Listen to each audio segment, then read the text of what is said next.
My wife and I are baby boomers, born in 1949. My dad's family were both first generation, mixed. My mom was Roman Catholic and my dad was Lutheran. They met in high school in Pittsburgh, Pennsylvania. That's where he grew up. Still very much an ethnic town with lots of fascinating attributes.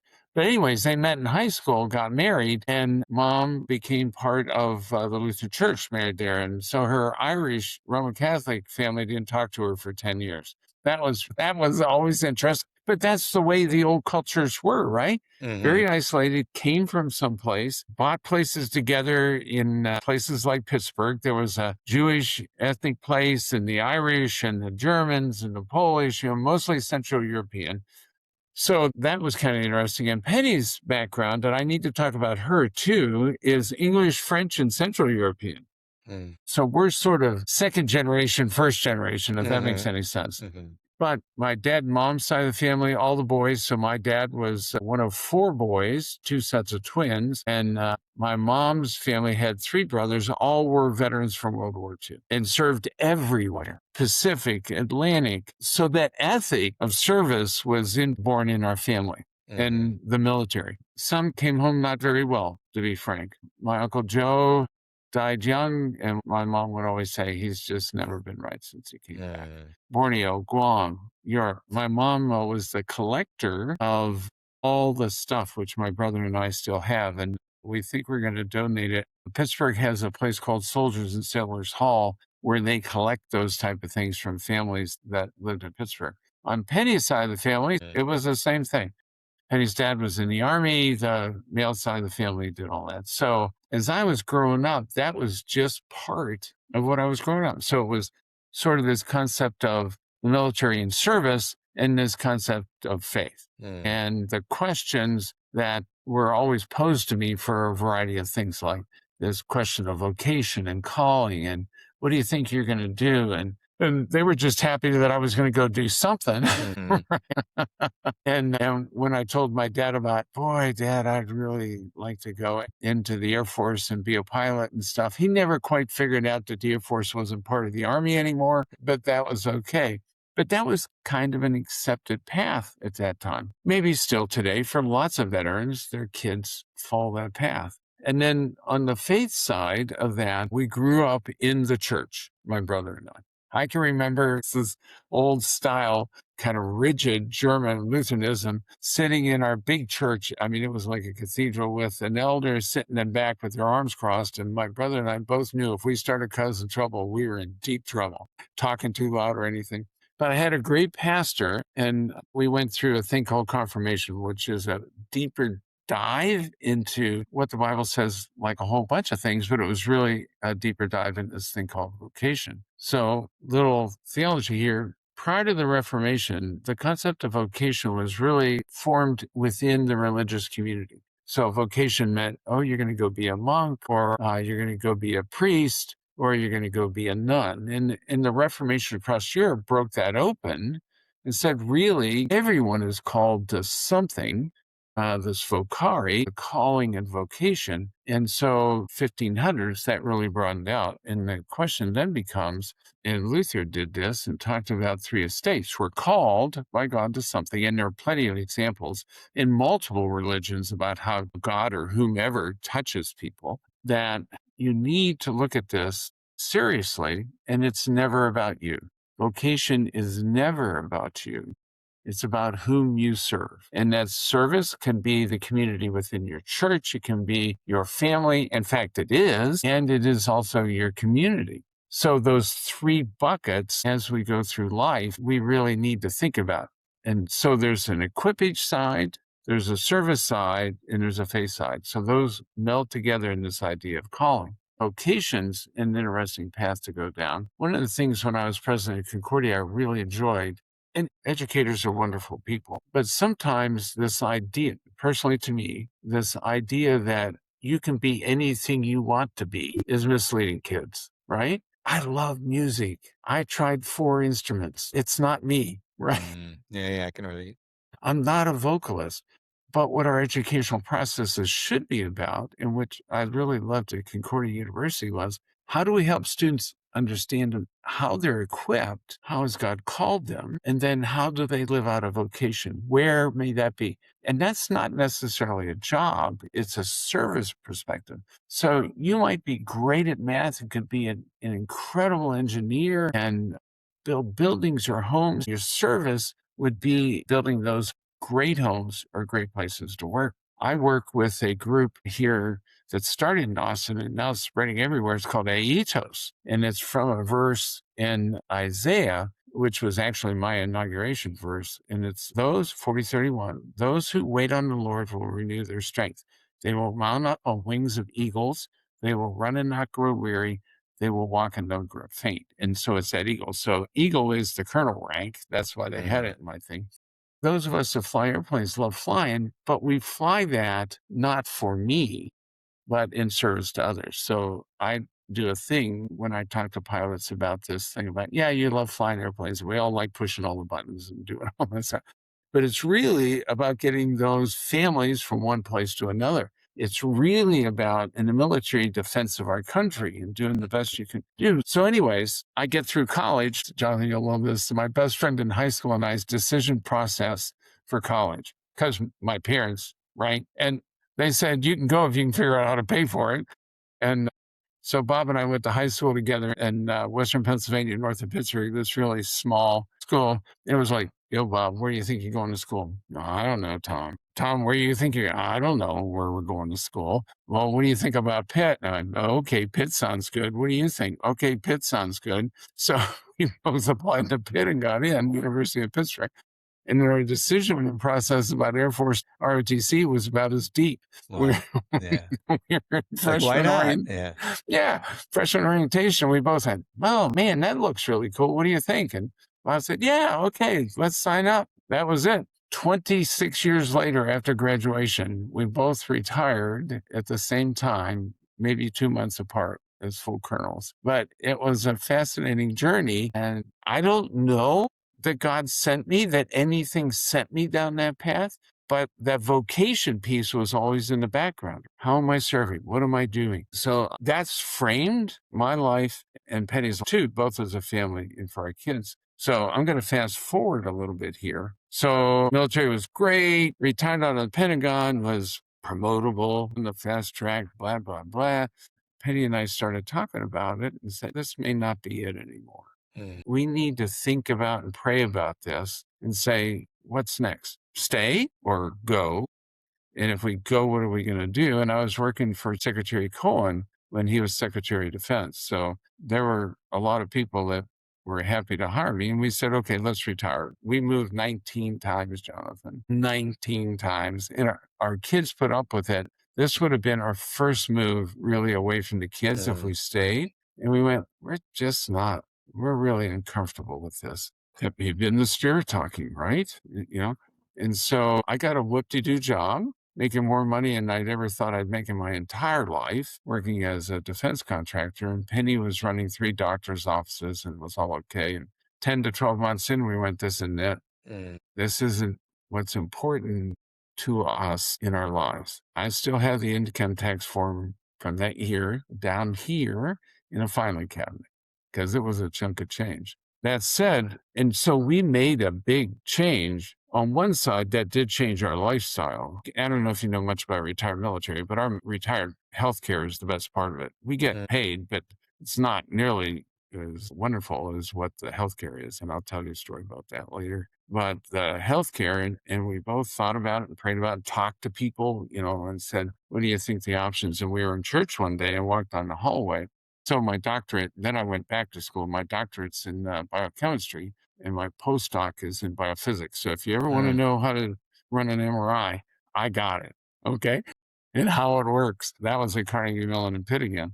But we did that, found out that wasn't it, took an 80% pay cut, moved to Ann Arbor, Michigan to be a faculty member at one of the Concordias there. And I was teaching over-level biology and genetics. One of the best things we ever did. Back to the military. I'm drawing a thread here. So I was at Shaw Air Force Base in South Carolina flying F-16s, the Viper. I mean, what an airplane. Amazing. I mean, it was one of those Top Gun kind of things. And here I am, a squadron commander. I got all these people working for me, and I had the highest ranking officer in the Air Force flying in my squadron. He was a 3-star general, General Horner, Chuck Horner, and a great guy. In the squadron, he had this desk where all the schedules up. And I had a 3-star general hanging around with first lieutenants and captains. I mean, it was great. I mean, to get a picture about what life means in the military across the whole spectrum. And I always, if I was there, walk him out of the squadron and call the whole building to attention. So I did that, and he turned to me and he said, Cedel, your job is to prepare the next squadron commander. Nice, huh? And he knew we had our mission stuff done. That was very defined for us. We could deploy in 12 hours. Pilots were ready, the maintenance crew was ready. But this was the top level was, your job is to prepare the next squadron commander. And I've never forgotten that. And that's how people touch us in our lives, right? It's this question of, again, community and vocational calling. So that was one of the factors after I got this job. I'm not doing that. I'm not helping prepare the next generation. And that's been the best thing about being in higher education. Behind all the politics of higher education, it is just a joy. And you know this, working with kids, right? It's just a joy to see the lights come on, or after they graduate 5 years later and they're doing all these incredible things. So I go there and it's great. I'm having a good time. The institution's in trouble, but I had a lot of experience in financial, when you're military and especially command levels, you're managing all this stuff along with just fun. So that was a big deal, except here's the issue, Jonathan. It was in Michigan and we were freezing our bodies off. And finally, after 1 15-inch snow, I said, Penny, I don't get this. We're out. Yeah. I said, we could move to South Carolina or someplace like that and find some. And I said, no, our vocation now is here, right? This is it. Okay, that's settled down. Then the presidency for Concordia in Texas came up. We said, oh, man, ooh. I said, no, this is our vocation and calling. We both thought and prayed about it. It's here. So the first search for the presidency of Concordia, Texas went through and it failed. They started a search again. Somebody put my name in. I called up, took it out, said my vocation and calling is here, not there, even though I would like to be there. And a friend called me and said, Tom, wrong answer. This is not your vote. It is God's vote. You go through the process. If this is part of your vocation and calling, then it'll happen. And if it's not, it won't. I mean, think about how freeing a perspective like that is, Jonathan. It just takes all the weight off. So I may have been too frank going through the search process, but it was freeing. That's what happens. That frees you to say, okay, let's see where this goes or not. And if it didn't, you're still where you are. And there may be other calls like that. And whether you believe in this thing about Christian God, non-Christian God. And if that you're meant to be somebody else, that's going to come. So you're not going to believe this. So the search committee starts. There's never been a non-pastor president of any of these institutions. And you'll find that in faith-based institutions all the time. And that's me, non-pastor. So I said, I'm going to be really frank in this. We got through the first round, still on it. Got through a campus visit, still on it. Said, okay, now time to plan. So I wrote 6 pages of questions for the board. I wanted all these financials. I wanted to understand how the core curriculum is implemented. I wanted to understand how athletics fits in this institution, all that stuff, and sent it to the board and said, I want these answers. And Penny and I said, well, if that doesn't throw them off, nothing will. And they actually answered most of them. So then for my second interview, with that in the background, went pretty well. In fact, the past board chairs, one question to me, we were touring the campus, and this was a vice president from Procter & Gamble. This was a big deal. He's getting kind of fidgety. I'm going, maybe he's ticked off and doesn't want to talk or whatever. Get in the old president's office and close the door, and seriously, Jonathan, he slams the table, does that, and says, Tom, can you do this job? That was his sole question. I said, yes, sir, I think I can. So it came down to 2 of us. the final interviews, now the third trip down, and we had been stationed here in Texas before. I went through pilot training in Del Rio, Texas, and I had been stationed in Berkshire, so we knew the city. I'll tell you another interesting thing. So I'm going after the interview with the whole board, and there were 24 people in the room interviewing us, something like that. And I walked in and I whispered to Penny, I said, if this was something else, I'd go back and get a bunch of friends because I don't have enough bullets for this. And a couple pieces of it were contentious for a few reasons. But they said, okay, go back to the hotel. Next morning, got a call and said, go do some things and we'll call you back. And they called me back, went in, and there were two people there from the board, the upcoming board chair and the chair of the scholarship committee, and Penny and I. And Don turned to me and said, Tom, do you want to be the president of Concordia, Texas? Penny has said that is the only time in my life I have been speechless. I was shocked. And I said, give me 2 weeks. Then we went home and discussed it and talked and prayed about it and came back and said, yeah, we're in. Yeah, you can't make that stuff up. And then my doctoral advisor at Pitt, as I was finishing up, said, Tom, I'm out of here, which I nearly had a heart attack. And he said, I'm going to the University of Texas. Wow. Well, We live within 3 miles of each other in South Austin. And the president's assistant at Concordia's husband had him as a doctoral advisor. You it's can't amazing. make that stuff up, right? Yeah. And then my retirement was driven by a couple things. I don't know if you knew this. I announced my retirement in August, and by October, I knew I had cancer, lymphoma. We didn't know where it was going to go. And to be honest, I had been a president for 12 years, and I was just beat. Yeah. I was tired. I don't understand how people do university president's job with kids or family. There's always something to go to, and they're always important. And we loved it, but had we had a family and kids living with us, it would have been really, really hard. When I think about it, I just go, no, that wouldn't have worked. That's the short version of that spiritual Yeah. journey. Well, a 20-minute short version. So how about questions for me? Yeah. So I'm going to do 2 tracks. One is Okay. your direct spiritual connection, and the second one would be the vocational part, which comes out of that. Yeah. It sounds like you were raised in the church and you always had a spiritual awareness, and the vocation was somewhat in your awareness, whether you're aware of it or not. You had this pull or feeling to serve. So from the beginning of your spiritual journey, if you will, to today, how do you connect to the deepest thing in you, whether it's love or God or soul or spirit, whatever you like to call it? How do you connect with that and know that you're connected? And then when you're connected, what does that feel like? How would you describe your inner experience of that? That connection ebbs and flows, I think, in everybody's life. First of all, it's my wife, that we both have a common language, that we can talk about things and get frustrated. I think it's a part of engaging in a prayer life, a meditation life, a reading life. I read tons.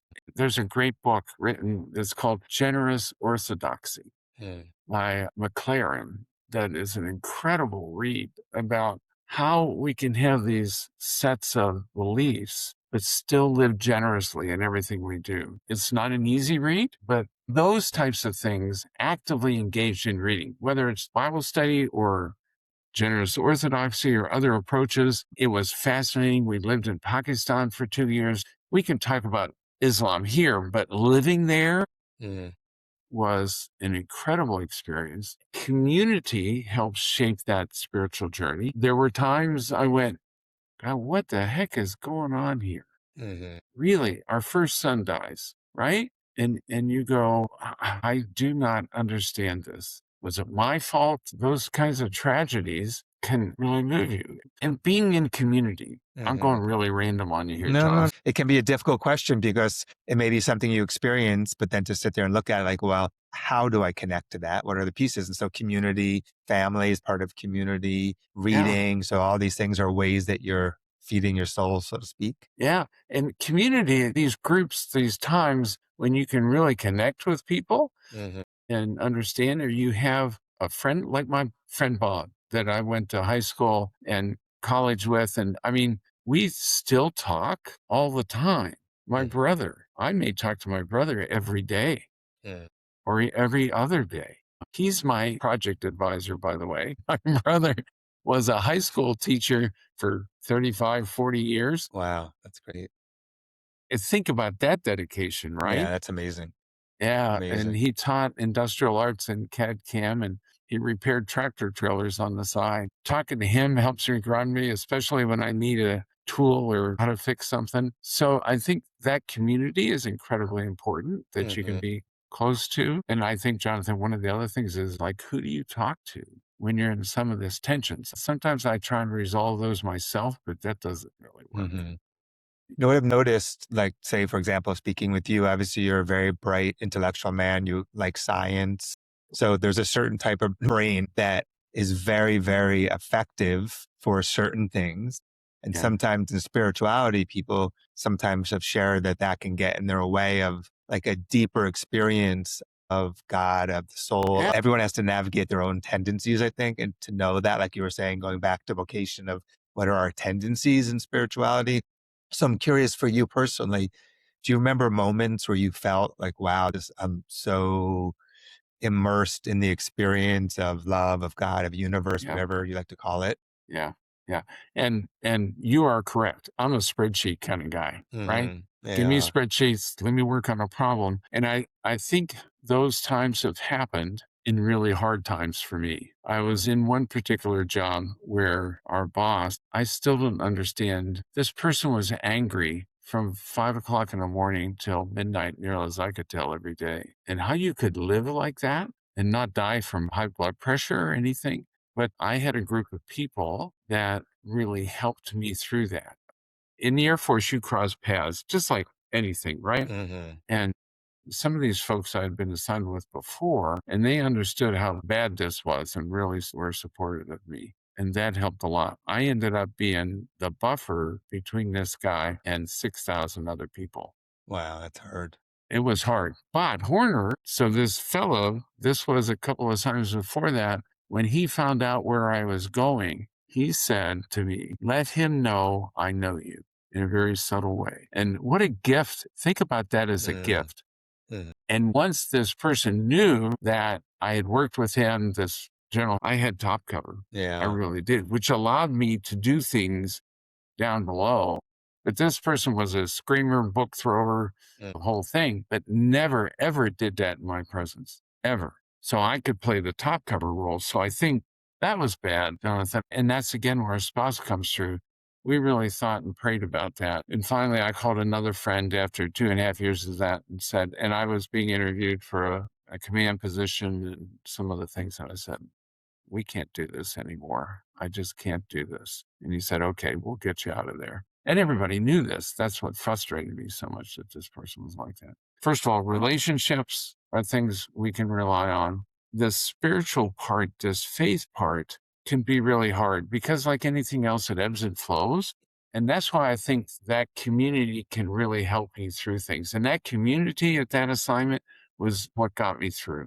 When somebody would come up to me and say, "Hey, Colonel Cedel, thanks." Oh my gosh. I just went, okay, it's worth it. It's worth it. So it seems like the human relationships are really a way to help you connect to that within yourself and with the other person, obviously. When you pray, I would imagine, like anything, you can enter it in different ways. You can enter out of ritual, you can enter a habit, whatever it may be. And also you can possibly be in a place of deep faith as you're entering the prayer, which makes it go much deeper. So for you as a way of trying to enter, using prayer as an example, with faith, is there anything that you consciously do to try to invite that in yourself to be in the place of faith? Yeah. I think, first of all, quiet is really, really important. And I have memorized a list of people I pray for. Mm, It's 2 pages, and it's my cancer buddy group, and then it's a group of friends. And there's some things Penny and I pray together on, but there's also sometimes there's a private side to some of those things too. She doesn't care about that. I mean, people have this idea about marriage that you still can't be yourself and mm. things, you can be together, but you can still have stuff, Yeah, right, Jonathan? you're still an individual. You're still an You can be individual and so things. intimate, but nobody can be as intimate with yourself as yourself. Yeah, Yeah. exactly. And the hardest part for me is when I scratch somebody off that list because they die. And we just lost a leader. I don't know if you've heard about that. Susan Dawson here in Austin. Great friend. We had our first cancers together at the same time. And Susan is an engineer. I won't say where, but she started this thing called E3 Economics Development. Economics equals education. She's changed this area and Wow. fought cancer for 12 or 15 years and had metastatic breast cancer and everything. And she died 2 days ago. Great friend to talk to, but lost one yesterday. Mm, Those transitions can be really hard. But mm, when we believe in something bigger, mhm, that we know it's okay. mhm, And she was in terrible pain. Last time I saw her, I gave her a big hug and she just cried. mm, She just cried. And much longer story that I won't go into for privacy, but it's just, again, it's thinking about the other, right? It's thinking about the other. How do we do that? mhm, It's not always about me. That's what I hate all about all this stuff and media and all that junk. It's always about me. No, no, it's always about the other. mhm. So that faith part, would you say that that is the most powerful experience that you're I aware think of? so. What's so important about faith is that it's something to fall back on, that there's something solid. It's not just something I think up in my head or somebody else, but there's something solid to fall back on in your life. It's really fun. The pastor of the Lutheran Church here in South Austin at Bethany, which is right across the street from Bowie High School, you know where that Mm. is? Yeah, yeah. He was a student when I was first at Concordia. It's so cool. And he's just, and this is a vocational calling. He's just so good about talking about context in our lives and how we read these things in the Bible and how they fit. I can't imagine being in a situation where the framework, the mental framework that I lived in and live in is constantly changing based on whatever. And I'm Mhm, not saying faith-based ones haven't made big mistakes in the past, and they have. And there is a constant look back that we should always be doing. mhm, But just saying that the life is a random thing out there. mhm. It makes it much more difficult. The experience of faith, in my own personal experience of it, there's such a deep rest of like I've arrived home Yep. and it feels so peaceful and beautiful and expansive. And another person on recently, that his teacher said, first you're trying to be somebody, and then in spirituality, you become a nobody, and then you continue the journey and you become an everybody.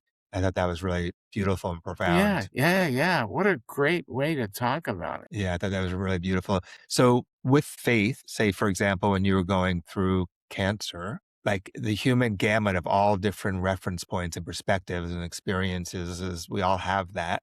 With, I think, faith being the deepest one that can make us feel home. And then obviously, fear, all those pieces of fear can feel the opposite. Was it a conscious practice for you as you're going through that of being more aware of really trying to connect your faith to help your mindset, your body set, everything as you're going through that? Yeah. So, and by the way, I'm still going through it. So I didn't finish that story. So that was my first cancer, and that was type of lymphoma, chemotherapy, radiation therapy, all that stuff. And here's how wonderful people are. I told in Texas Oncology, right here in South Austin, Mhm.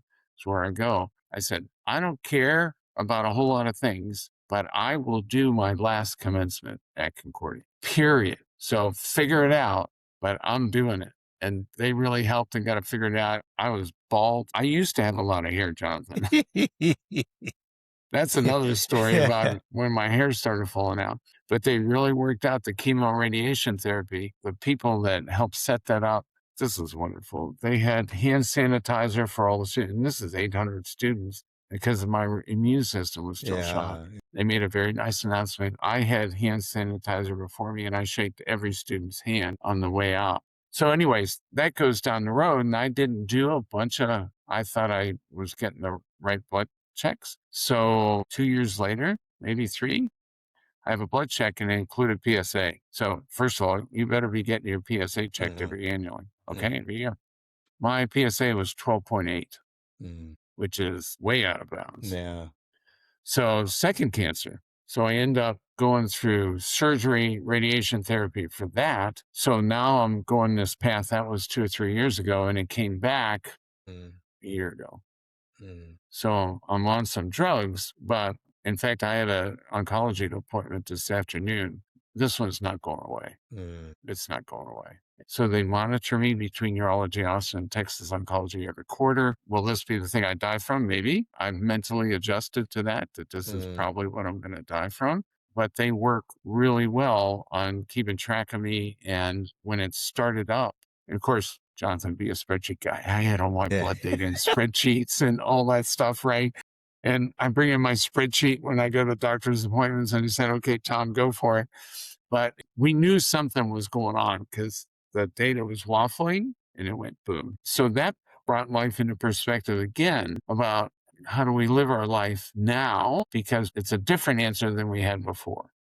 And that's, again, back to the service part. How do I serve my wife? How do I serve my kids and grandkids now? And can I still serve like maybe Concordia or someplace else? So yeah, I was pretty ticked off about that comeback, Jonathan. In one sense, I thought it was pretty possible.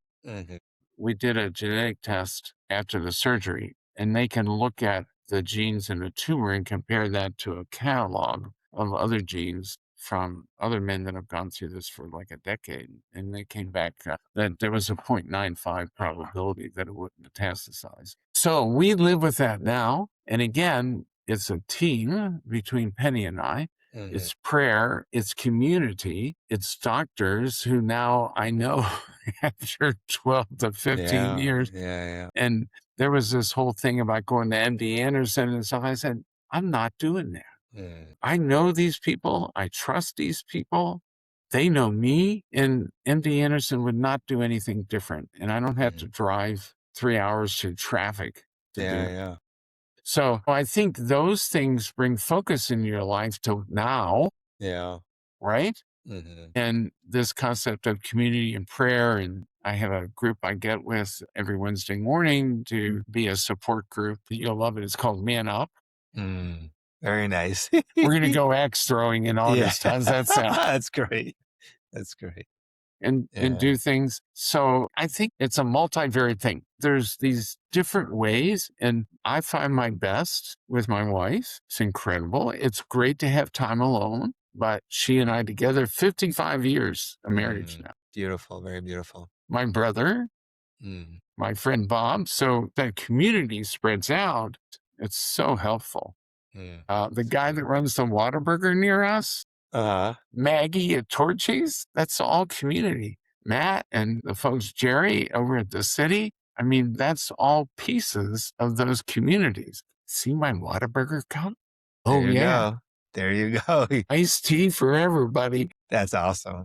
I wanted to say one thing and ask one thing. So as far as saying, when you talked about your group, if you ever would like, I'd be happy to donate a little seminar to you guys, come over to my dojo. And since I'm in Austin, it'd be my pleasure to do anything for you guys. I do a lot of seminars for people and a variety of things. So we can talk about it. And the group, it's not just all cancer people. It's a guy that's got a son that's autistic and they don't know how to go, where they're going. And another that has some of the same sorts of issues with teenage kids. So I'll put that it'd forward. be nice for them. I did one yesterday for OTs and PTs. Did you really? Yeah, it's very practical work that people apply to their clients, to whoever they are. I do it for corporations, for schools, all different types of people. So I'm confident that I could give them something they enjoy and benefit from if you all want. So my question to you is the vocation part, the faith part connected to the vocation part, connected to you coaching someone. So I come to you and I say, Tom, I really want to be connected to faith in this deepest place in myself. And from there, figure out, what am I supposed to do with my life? What's the purpose of life? How do you help people look at that if you were open to doing that with somebody? That's a great, can I go with a little story first and then get to that? Yeah. So I retired the second time. So Air Force, actually I've retired a lot of times, Jonathan. Air Force, Concordia. And then in the military, when you changed command, you saluted, left the base. So I went to Valparaiso University as a visiting professor for a number of years. And during that process, another retired Lutheran college president and I ran a leadership development program for all the 38 Lutheran colleges in the United States. What an amazing thing. It gets back to what General Horner said to me. And our job was, in this concept of vocation and calling, prepare the next generation of leaders for these colleges and universities, which, to be frank, doesn't happen real well by itself. Mhm. So the whole program was focused on this question of vocation and calling, but also the technical skills taken from the following verse in the Psalms. Psalm 78, 72, and it's not David writing this psalm, it's somebody else. And if you read from the Old Testament, David was both a man of God, but incredibly flawed, like Mm, all of us. I mean, adultery, I mean, he did the whole thing. mm, But the psalmist described David this way, that he shepherded, led the people of Israel with an upright heart and skillful hands. So the program was framed around that upright heart, the question of character and integrity and mhm, repentance. I've done wrong, all that. So the character side, but also the skillful hands. You mm, just got to be good at what you do. And that applies whether I'm flying an F-16, refueling on a tanker, or leading a college or whatever. So those two things, upright heart and skillful hand, together produce what? Trust. mm, And when people trust you, you're in a whole different universe. mm. I'm doing a little lecture here. No, So, no, I love it. It's great. It's very and practical for people. yeah, right. It's very technical and usable. And I am not a formally certified coach, right? Mhm, So that I thought about that and prayed about it. But I said, no, my job is to help the skillful hands and do some things mm, over here in the calling vocation side in the upright heart. So those two pieces fitting together. So in this program, that's actually what I would do. mhm, Okay. Especially when we got 40 college presidents. You couldn't apply for the program. Your president had to nominate you, and we took no more than 15 every year. It's like the best thing I ever did for like 8 years. amazing. Fell apart because of church politics, but that's Mhm, another whole story. But what I really enjoyed was when somebody got in a position and they called up and say, hey, help me with this. So mhm, I tried to do those two buckets mhm. you know, Yeah. how to help on the character face side. Okay, I'm going to put you on my prayer list. Here's some things you need to think about. You've got to maintain your integrity through this whole process.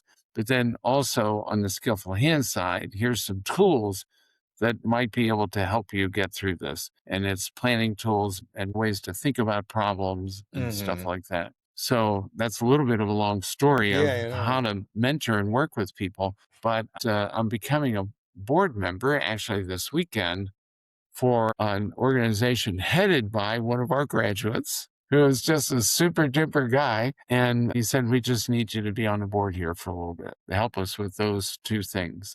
And it's called Pastoral Leadership Institute. A lot of people that go through become church pastors, whether it's independent or associated with a denomination or whatever, they get lots of theological training, but very little on the lead, Mm, like zero on the leadership side. No, they don't need to be doing the budget or things, but there's some things they need to understand. So I'm going to go there this weekend to help him out.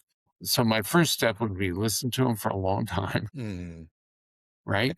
Yep. Tell me, okay, let's talk about this. Let's see. Then have my own introspection about how can I realistic help or not help here, mm, include them in prayer, and then try and pitch on the table some things that would be helpful or not. One of the things we did in the Fellows Program, like the Fellows Lutheran Educational Conference in North America Fellows Program, in that program, well, you've heard of strength finders and tools, various types of tools like that to help people understand. And the coaches and the two leaders, the two presidents and us, really worked with people, especially in-person meetings. We met in person 3 times, had 6 webinars, and they had a coach with this question of vocation and calling. But the final exercise was for them as a group, one at a time, go forward and articulate their own personal calling and understanding of their own personal vocation. And I think that's a way to really help people. So I would ask questions like that and say, well,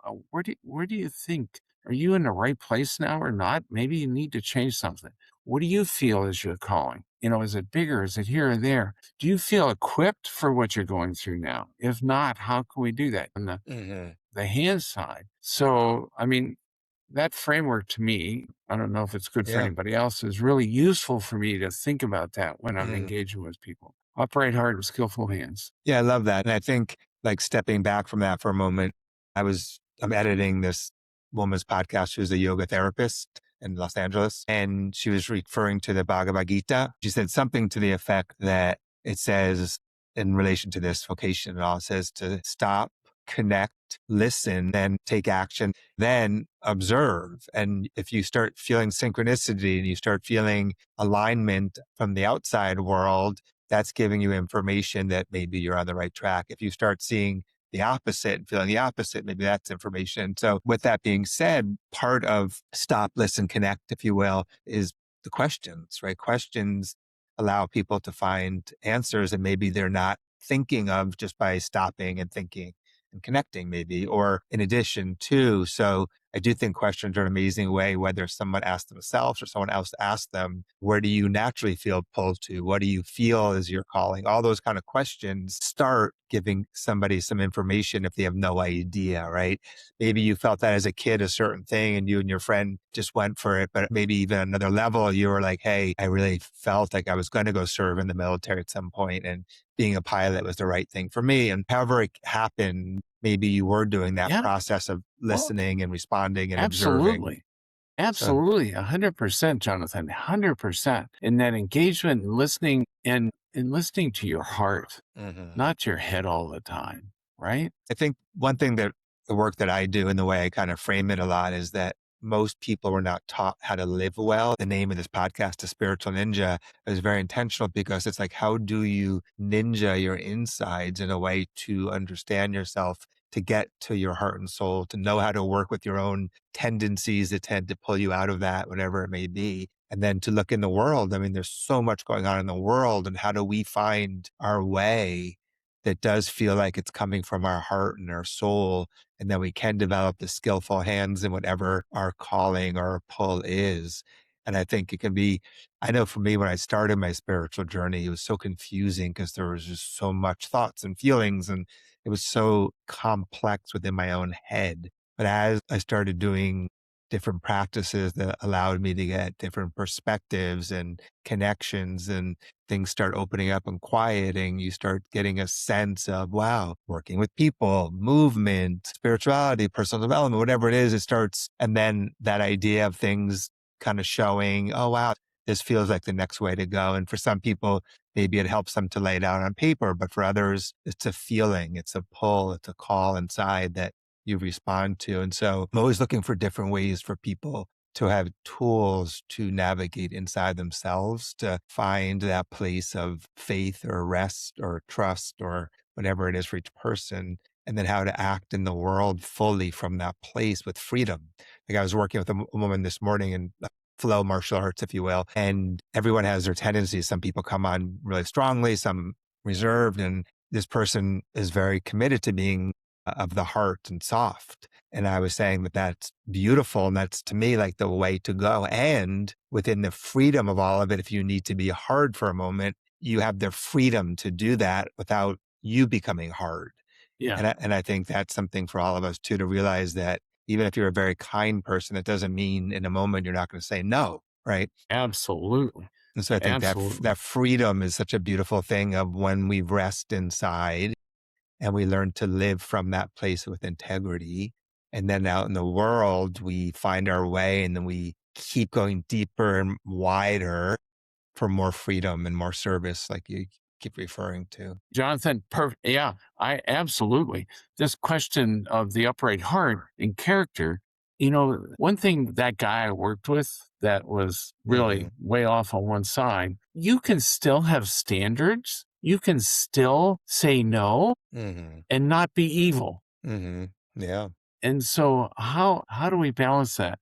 And I think, and again, trust is part of this, that you don't lie to people, that Hmm. eventually you get to a point and you have to tell them the truth. And so when I would interact with people in really difficult positions where there was the potential for a release, first of all, there had to be a path to get there. There had to be even there some trust. But eventually, where he got to the point where he said, you know what, this just isn't for you. Hmm. I couldn't see into their heart, but there are times I sensed relief Hmm. because they knew it wasn't for them also. And there were other times they didn't. But Yeah. those things can be really, really hard. But you're right. This heart piece, we've got to have something to fall back on. And certainly faith is the thing for me.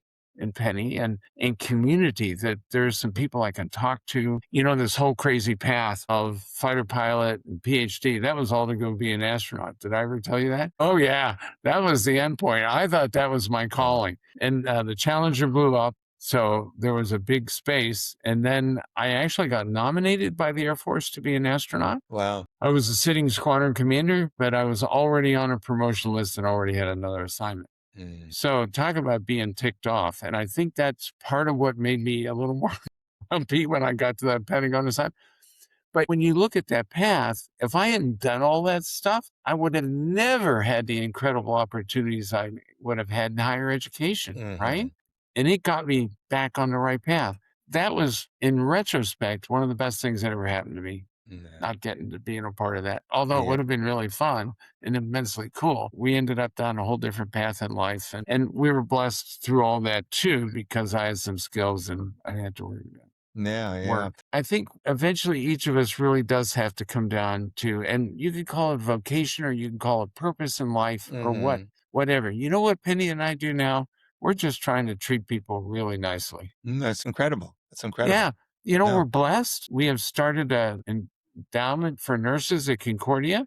We have started an endowment for nurses at the University of Pittsburgh for scholarships, particularly for first-generation students like we were. We have this stuff now that allows us to do that. So Penny just had some major surgery, right? She's doing swell, back surgery, disc replacements. She comes back after 8 hours in operation recovery, slumps down, passes out actually. And I start picking her up and a nurse comes in and tells me to get out of here. She turns around and she has a sweatshirt that says Concordia University, Texas, School of Nursing. Wow. That nursing program, anyways. Yeah. So now that we're in this position of life, but it's any point in your life, we took a couple that are moving in here, one of the traditions. So a couple that's moving, one of the traditions we had in the military when you moved was you'd take dinner over, right? Or, you try and fill some meals in because the way the military moved, it was great, but it was a disaster. They packed one time, the movers packed our cat in a box and moved our cat. Like, seriously. And it survived? And it wasn't dead when we got where we were going. Wow. So these people are moving, great younger couple. We said, hey, Penny's back's really bothering me. We can't make you dinner as a military, but can we take you to dinner? So we went to dinner with them last night at Cafe Malta down in. Oh, yeah. Oh, it was wonderful. Very Just good, talking yeah. about, and I think that's another calling, right? Yeah. How can we talk to people that are earlier in their paths? And that's what you do also. And it was as rewarding for us as it was for them, I hope. But just being kind to people, making friends, and doing what I can at Concordia. And then this thing that starts this weekend should be really interesting, I hope. I hope I can serve there. Yeah. Not making money on any of those, but that's okay. Yeah. Yeah. I think obviously everyone needs to make enough money to eat and survive and all that. There's no question. Yeah. But there is something, like I know for me personally, I can charge people a lot of money for the service I bring them. And then I also charge nothing. Right. Yeah. And it depends upon what's appropriate for that relating in that moment. Yeah. I had this experience the other day that I want to quickly share. And Sure. I don't want it to come not only with you, but just, anyone listening. I don't want this to come across as about me doing a nice gesture. It's more of like this interconnection that you're talking about. So we're opening a new dojo down south and we've been doing like around the clock work, and some guy there was doing a lot of work, and I don't usually have a lot of cash in my wallet, but I had a little chunk of cash, and I went to give it to him and he was like, no, sir, like he wouldn't take it, which is so rare. And he just said, call me if you ever need work or something. So I said, okay. So then next day I take my wife to a doctor's appointment. I'm working, actually editing a podcast. So I have my AirPod on and I hear out of the corner of my ear, I wasn't really paying attention, but a woman saying, is there any way I can pay less? And she said, we can put you on a payment plan, but today we need $89. And the lady said, is there any way I can pay less? And I heard that.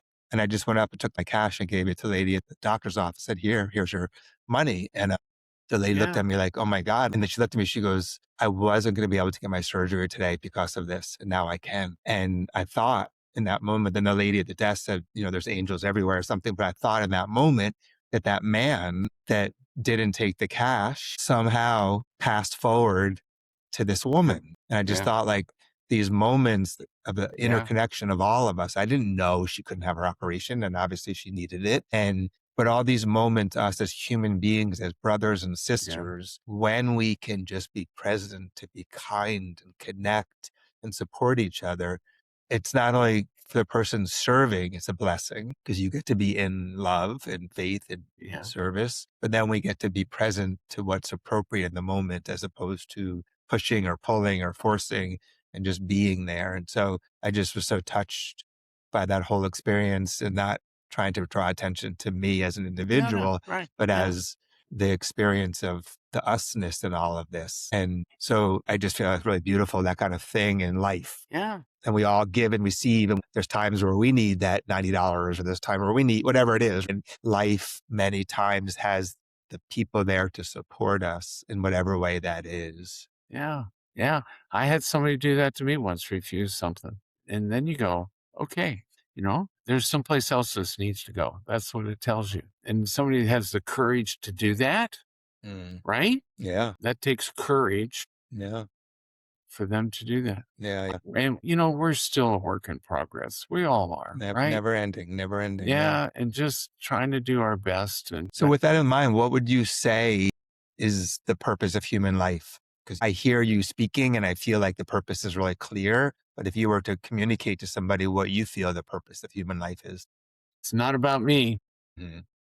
Yeah, no, that's great. I It's about community. It's mean, about us. And I think understanding those roles in vocation and how we can serve each other with this company that I worked for that period of time. And they wrapped up a whole lot of stuff in fancy words and things mhm, like that. But that's not what was happening there, right? It was not. And every time I tried to do something different, it just didn't happen. And I just went, mm, no, I can't do this. And I mentioned this before that what frustrates me about so much that we see on television, these various shows and we see on media, and it's not about us. And mhm, that's really a breakthrough. And faith structures that help bring that. And I like this whole question about spirituality because we can reach that thing through these different paths, right? I mhm. mean, there's others that are in the meditation and process. The conversations I had with my Muslim friends, and again, seriously, we would get in really some good conversations. Yeah. And I learned a lot, or even amongst other Christian denominations. And we have so many of these that skew one direction or another. Mhm, And you get down to the fundamentals, and it's about living in community, right? mm. It's Yeah. it's how do we do that? How do we treat each other with respect and understand Mhm, finally that it's not all about us, it's about others and how we serve them. So that's why I'm really big on people that do things like police work and military service and community work. yeah. And As I think I have different books out, kids and adult books, and I have another one that related to this podcast called The Spiritual Ninja Code that will come out in a couple of months. And nice. what I'm presenting, it starts with your inner spark, whatever that is for you, your faith, your soul, different ways of getting there. And then you come up with a code based on your values for today. What's like my code has changed through the years in different ways, from integrity to love and awareness now to like God intimacy is kind of what's I've been playing with since I've been writing this book. All three of those are really good ones. They have been incredible. And when one felt like it's become part of me, then another one kind of presents itself as the Yeah. appropriate challenge that's exciting and inspiring, that is not easy, but incredible. And then after you get that code, then you have to learn how to manage your state. So I call it like clarity, courage, and then consciousness. Like, how do you manage your state of being in this moment so you can be the person that you want to be and you can be kind and follow values? Like, I picked up my daughter yesterday and we both were exhausted, just tired and dance and stuff. And I saw both of us edgy. And I said something. She's like, well, I wouldn't want to be mean. I go, I know you wouldn't be. It's good for you to say that, but I know that. And so in that moment, both of our states were exhausted and edgy. And so even though I love being a man of God, of love, in that moment, the edginess was in the forefront being expressed. So I know that's not who I am. But if I was a little more equipped in that moment of managing my state, it would have been easier to Yeah. give the way that I prefer to. And so no judgment, the moment's over, we repair Yeah. whatever, and then we move on. But I do think all these pieces make it simple, because if I just want to live in faith, but I'm doing all these things that make my mind crazy, it's very hard to do that. Yeah. So we do Yeah. have to nurture, like you said, silence, quiet, and find that faith and Yeah. find our vocational pull, and then observe. Is it feeling aligned and congruent? And if not, we recalibrate. Yeah. And Yeah. us Lutherans have a thing called freedom from, freedom for. Mm, So, and this should be in all Christian denominations, we're freed from sin and permanent death by Jesus' life, death, and resurrection. We're freed for service. mm. So that freedom from, freedom I love for, that. I love that. it's not, you're not free to go out and, and one of the nice things about vocation, and Luther wrote about this a bunch of, the fact you make a bunch of money, that's okay. It's Mhm. what you do with a bunch of money, Yep. right? And it gets back to that service question again. And when you're blessed, how do you turn those blessings to others? Mm-hmm. And thank goodness, whether it's our kids or grandkids, now our community, and we're trying to turn our blessings to others. Mm. So I think, and that's not to be arrogant, we still make lots of mistakes. And Yeah, no, I hear yeah. you. And I like your idea of how this whole thing kind of mutates. But we learn, right, as we go down this road from all kinds of experiences, Mhm. community, reading, faith, reading the Bible, being in a Christian community. And so we're always kind of learning. And what bothers me is this infinite capacity to forget. And the Bible is a history of forgetting, the people of Israel forgetting what God had done for Yeah. it, us forgetting Yep. what people have done for us. We have that infinite capacity to forget. It's amazing. And yeah, they crossed the River Jordan, head north, and they put this thing up to say, we don't want to forget this. And I think as we move down the road, taking some time to remember to say, hey, this is who did these things for me. That's How beautiful. That's beautiful. yeah. How can I pass that on? Yeah, one thing I'm taking from our conversation too that I think is really important is that whatever the spiritual circle is, whether it's Christian church or Zen boot, whatever it is, there's a framework. And sometimes the framework may lean towards, say, prayer or service or devotion. And Yeah. I think that in a spiritual framework, all the different pieces, all the different doors that lead you into your inner home, to your soul, can be used. And I also think it's good for people to see, like you've been speaking so much, so purely, so authentically about service. It's not about me. But within that, the way you're doing that, it's taking you home to yourself. And so for someone else, if they're like devotion or faith is the way that turns me on, connect to that and then see your natural reaction is going to be to serve from that place. But for some people, the serving is the action that takes them into that place, or for all of us at different Interesting. times. Yeah. So I think always looking at the different ways to enter in. Good point. And one moment it's service, one moment it's prayer, meditation, one moment it's going for a walk, one moment it's helping somebody. And so just giving ourselves that freedom of finding the ways into our freedom. Yeah. Yeah. And I don't know who thought that up. I don't know where that came from. It's been part of the lexicon for a long time. So we're freed from, I could sit here and be scared of cancer every day, but God's told me the end of the story. It's going to happen sometime. So what are we going to do between now and then? Yeah. So that's our thing. And our kids are great about this. And unfortunately, our kids live in Montana and Northern Virginia. It's hard. So it's not the easiest way to get back together with them. I appreciate our time together, and also you having a way, whether you call it a code or not, but you have something inside you that's so intimate to your service, to your faith, to helping others and living by that and going through cancer with that, going whatever you're doing in your life, even when you're a fighter pilot, that was still alive in whatever way it was. And just to see you walk with integrity. And many of my guests are people that reached out to me through publicists or different ways. And then sometimes I feel this thing of like, oh, I'm going to reach out to this person. And I thought of you over the past couple of months, a couple of times. And I was like, the next time I see him, I'm going to ask him if he has a deep spiritual connection, because I sensed that was an important thing to you, even though we've never spoke about it before. So I love that we had this opportunity to connect in this way. And I appreciate your time and your service to all that you're doing. Yeah. Well, thanks, Jonathan. It's been a journey. It's going to be a journey. And that's the way it is. We had so much fun last night. Honest to goodness. We had so much fun in So lovely. conversation with two different people. And yeah, it's just good. The other thing that's really important in Romans is Paul's metaphor of the body. Remember that from Christian faith, that we're not all fingers and toes, and Mm, it's a wonderful way to think about it. Part of vocation is to figure out what part of the body are you. And that mm, metaphor is a great one within the Christian faith to say. And the terms they use, and I wrote three of these down that I think are, first of all, no portion of the body is indispensable. No one in the body is indispensable.